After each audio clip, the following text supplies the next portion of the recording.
Hey everybody, it's Elle with Get Well with Elle, and today is Wow Wednesday. Woo! And today is a special Wow Wednesday because today is my sister's birthday. Happy birthday! And if you don't know, Wow stands for words of wisdom, and today I've got some juicy, really good words of wisdom for you. My topic for today is 4 key reasons for estranged sibling relationships and how you can mend them. The first reason is misdirected hurt or pain. Sometimes a relationship goes sour because one of the parties in that relationship is dealing with personal issues, such as the loss of a loved one or some health issues. In our case, with my sister and I think our relationship became estranged back when my dad passed away back in 2005. And that actually is where everything started to go downhill. It leads me to expectations. And I think what happened was that when we lost our dad, we had this expectation of how we expected the other person to behave. Expectations, unrealistic or not, are going to happen.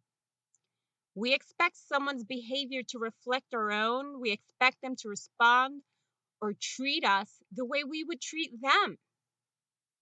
And we expect people to just stay the same with no changes. The third key reason is thinking that the other person is intentionally meaning to hurt you. So you take everything that they do personally. Everything that you see, hear, or know about them suddenly becomes a personal attack on you. Never mind looking at their social media. Everything that they're saying is all about you. Number 4, for my key reasons for estranged relationships, is just simple misunderstandings or miscommunication. Hello, everybody's texting nowadays. Nobody picks up the phone. People post things on Facebook and social media. You know that these things have no emotions and no tones to them. So it doesn't matter what you say, especially if what you say can be misunderstood. You can't fix that with a smiley face emoji. You can't say you're such a douchebag, smiley face, and expect it not to be taken personally because you can't read tone or emotion. No matter what cartoon character emojis they give you, you can't get someone's personality and emotion from written text. Sometimes the problem with miscommunication falls in the lines of technical issues. Maybe that person's not receiving the text message. Just the other day, I was texting Mike and waiting and waiting and waiting for a response. And finally, after a few hours, when I saw him, I'm like, hey, did you read my text? Turns out I'm getting all frustrated, and he never got all the texts. He had been having cell phone problems that I was unaware of. And suddenly, in front of me, all of those text messages appeared. So you know how that happens. You're lighting up someone's cell phone. Maybe after you said something to them that you thought that maybe they might take out of context. And then you wait for a response. And when they don't respond, you worry and you develop this huge story in your head of what may be happening on their end.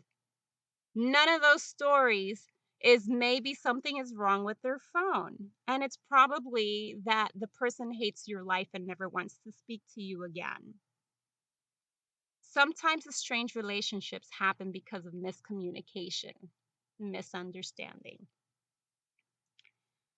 So when these things happen, with time, you can easily start to feel resentment for the other person.